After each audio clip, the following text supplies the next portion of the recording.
नमस्ते दोस्तों, कैसे हो? आप? बहुत पुरानी बात है। एक दिन चांद और सूरज आसमान की सैर कर रहे थे। तभी उन्हें धरती पर कुछ गरीब बच्चे दिखाई देते हैं। उन बच्चों की यूनिफॉर्म फटी पुरानी थी।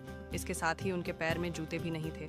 उन बच्चों की बुरी हालत देखकर चांद और सूरज को बहुत दुख होता है। ये बेचारे बच्चे कितने गरीब हैं। इनके पास पहनने के लिए अच्छे कपड़े नहीं हैं। यहाँ तक कि इन्हें नंगे पाँव स्कूल जाना पड़ता है। ओए, तुम ठीक कहते हो भाई।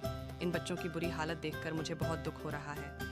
हमें इन बच्चों की सहायता करनी चाहिए, लेकिन इन बच्चों की सहायता करने से कोई फ़ायदा नहीं होगा, क्योंकि इनकी तरह धरती पर बहुत सारे गरीब बच्चे रहते हैं जो स्कूल में पढ़ाई करना चाहते हैं, लेकिन उनके पास कपड़े और किताबें नहीं हैं, जिस वजह से वह स्कूल में पढ़ाई नहीं कर पाते। हमें कुछ ऐसा करना चाहिए जिससे हम सभी बच्चों की सहायता कर सकें। ओए, मेरे पास एक बहुत बढ़िया उपाय है। हम दोनों को धरती पर एक चांद स्कूल और एक सूरज स्कूल प्रकट कर देना चाहिए। हमारे जादुई स्कूल में बच्चों को हर तरह की सुविधा मिल जाएगी। अरे वाह, ये तो तुमने बहुत अच्छी बात कही। चलो धरती पर चलते हैं। उसके बाद वह दोनों एक पहाड़ी के ऊपर पहुंच जाते हैं। फिर चांद अपनी जादुई शक्ति से पहाड़ी के ऊपर एक बड़ा चांद स्कूल प्रकट कर देता है। मैंने चांद स्कूल प्रकट कर दिया है। चलो अब तुम सूरज स्कूल प्रकट करो। उसके बाद सूरज भी अपनी जादू शक्ति से वहाँ पर एक बड़ा सूरज स्कूल प्रकट कर देता है। फिर वे दोनों वहाँ से चले जाते हैं। अगले दिन पहाड़ी के पास से गुजर रहे कुछ बच्चों की नज़र उन दोनों चांद सूरज स्कूल पर पड़ती है। अरे वो देखो, पहाड़ी के ऊपर दो बड़े बड़े स्कूल बने हुए हैं। एक स्कूल चांद का है और दूसरा स्कूल सूरज का है। चलो वहाँ जाकर देखते हैं। उसके बाद सभी बच्चे पहाड़ी के ऊपर पहुँच जाते हैं। पहाड़ी पर तुम सभी का स्वागत है। मैं चांद स्कूल हूँ और यह सूरज स्कूल है। क्या तुम हमारे यहाँ आकर पढ़ाई करना चाहती हो? हम सब बहुत गरीब हैं। स्कूल में एडमिशन करवाने के लिए हमारे माता पिता के पास पैसे नहीं हैं। अगर तुम हमें अपने यहाँ एडमिशन दे दोगे तो हम पर बहुत उपकार होगा। हाँ हाँ, तुम सबको एडमिशन देखकर हमें बहुत खुशी होगी। तुम सभी हम में से एक एक स्कूल में एडमिशन ले सकते हो। उसके बाद कुछ लड़कियां चांद स्कूल के अंदर एडमिशन लेने चली जाती हैं। स्कूल के काउंटर पर एक बहुत ही खूबसूरत चांदी की परी बैठी हुई थी। वह बारी बारी सभी लड़कियों को का नाम लिखकर उनका स्कूल में एडमिशन करवा देती है। वहीं दूसरी तरफ कुछ लड़कियां सूरज स्कूल के अंदर एडमिशन करने पहुंच जाती हैं। वहाँ पर सोने की एक बहुत ही खूबसूरत परी बैठी हुई थी। उस परी को देखकर सभी लड़कियां खुश हो जाती हैं। अरे वाह, ये सूरज स्कूल के अंदर तो सोने की परी है। इस स्कूल के अंदर आकर हमने बहुत अच्छा किया। सुनो परी, जल्दी से हमारा यहाँ एडमिशन कर दो। उसके बाद सोने की परी उन सभी लड़कियों का नाम लिखकर उनका एडमिशन करवा देती है। फिर सूरज स्कूल के अंदर से उन सभी लड़कियों को सोने के बैग मिल जाते हैं। इसके साथ ही उन्हें ढेर सारी सोने की किताबें भी मिलती हैं। ये तो कमाल हो गया। ये सूरज स्कूल तो बहुत ही अच्छा है।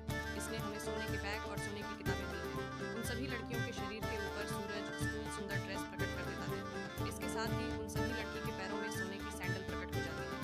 यह देख लड़कियों की खुशी का ठिकाना नहीं रहता। उसके बाद वह सभी लड़कियां बैग और किताबें लेकर सूरज स्कूल से बाहर निकल आती हैं। हमें चांद स्कूल से चांदी का बैग और किताबें मिली हैं।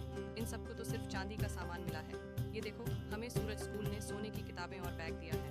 तुम लोगों को तो साधारण सैंडल और साधारण कपड़े मिले हैं। तुम्हारा चांद स्कूल कुछ खास नहीं है। हमारा सूरज स्कूल बहुत अच्छा है। हमें तो सिर्फ पढ़ाई करने से मतलब है। हमारे लिए चांद स्कूल बहुत अच्छा है। उसके बाद सभी लड़की अपने घर चली जाती हैं। अगले दिन से सभी लड़कियां चांद स्कूल और सूरज स्कूल में जाकर पढ़ाई करने लगती हैं। सभी लड़कियों को दोनों स्कूल की तरफ से रोज ढेर सारा स्वादिष्ट खाना भी मिलता था। धीरे धीरे कुछ हफ्ते बीत जाते हैं।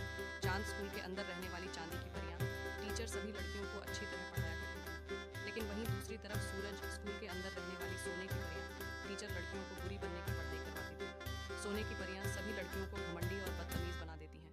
फिर एक दिन गांव का एक बूढ़ा आदमी ढेर सारा दूध लेकर जा रहा था। तभी अचानक उसका पैर फिसल जाता है और वह सारा दूध जमीन पर गिर जाता है। सूरज स्कूल में पढ़ने वाली लड़कियां जोर जोर से हंसते हुए बूढ़े आदमी का मजाक उड़ाने लगती हैं। तभी वहां से गुजर रही चांद स्कूल में पढ़ने वाली लड़कियां ये सब देख लेती हैं। अरे ये सब क्या है? इस बेचारे आदमी की मदद करने की बजाय तुम सब इसका मजाक उड़ा रही हो। तुम सब बहुत बुरी हो। हमें बुरा बोलने की तेरी हिम्मत कैसे हुई? चलो इन सब चांद स्कूल में पढ़ने वाली लड़कियों को सबक सिखाते हैं। उसके बाद सूरज स्कूल में पढ़ने वाली सभी लड़कियां अपने बैग से सोने की जादुई छड़ी निकाल लेती हैं। ये सोने की जादुई छड़ी हमें सूरज स्कूल ने दी है। इसकी शक्ति से हम किसी को भी परेशान कर सकते हैं। अब हम तुम सबको सजा देंगे। उसके बाद सभी लड़कियां सोने की छड़ी को गोल गोल घुमाने लगती हैं। फिर सोने की छड़ी की शक्ति से चांद स्कूल में पढ़ने वाली सभी लड़कियों के सिर पर बहुत सारे गुब्बारे प्रकट हो जाते हैं। फिर वह सभी गुब्बारे सभी लड़कियों को हवा में उड़ाकर आसमान में ले जाते हैं। अरे ये क्या, हम तो आसमान में आ गए। मुझे ऊंचाई से बहुत डर लगता है। कोई हमें नीचे उतारो। फिर सूरज स्कूल में पढ़ने वाली सभी लड़कियां छड़ी की शक्ति से यह सब देख रहा था। बस बहुत हो गया, अब मैं तुझे नहीं छोड़ूंगा। सुन सूरज, तेरी बुरी शिक्षा के कारण लड़कियां बिगड़ गई हैं और वह सभी को परेशान कर रही है। उसके बाद चांदी स्कूल अपने स्कूल में पढ़ने वाली सभी लड़कियों को वहां बुला लेता है। सुनो, यह सूरज स्कूल बहुत बुरा है, इसे नीचे गिरा दो। फिर अगले ही पल सूरज और चांद स्कूल के बीचों बीच पहाड़ी के ऊपर एक बड़ी दरार तैयार हो जाती है। एक तरफ चांद स्कूल हो जाता है और दूसरी तरफ सूरज स्कूल। फिर सभी लड़कियां सूरज स्कूल को धक्का देना शुरू कर देती हैं। ओए नहीं तुम सब, ये क्या कर रही हो? मुझे धक्का मत दो। अरे रुक जाओ, तू बहुत ज्यादा बुरा है। तेरी बुरी शिक्षा के कारण सभी लड़कियां बिगड़ गई हैं। चलो सब जोर लगाकर इसे नीचे खाई में फेंक दो। ओए मर गया रे। अरे कोई बचाओ मुझे। अरे कोई मेरी मदद करो।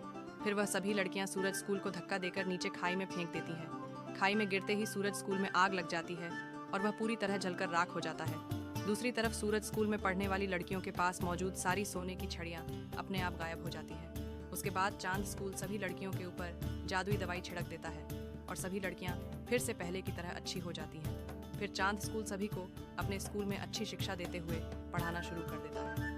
इस तरह सब कुछ ठीक हो जाता है और सारी लड़कियाँ चांद स्कूल में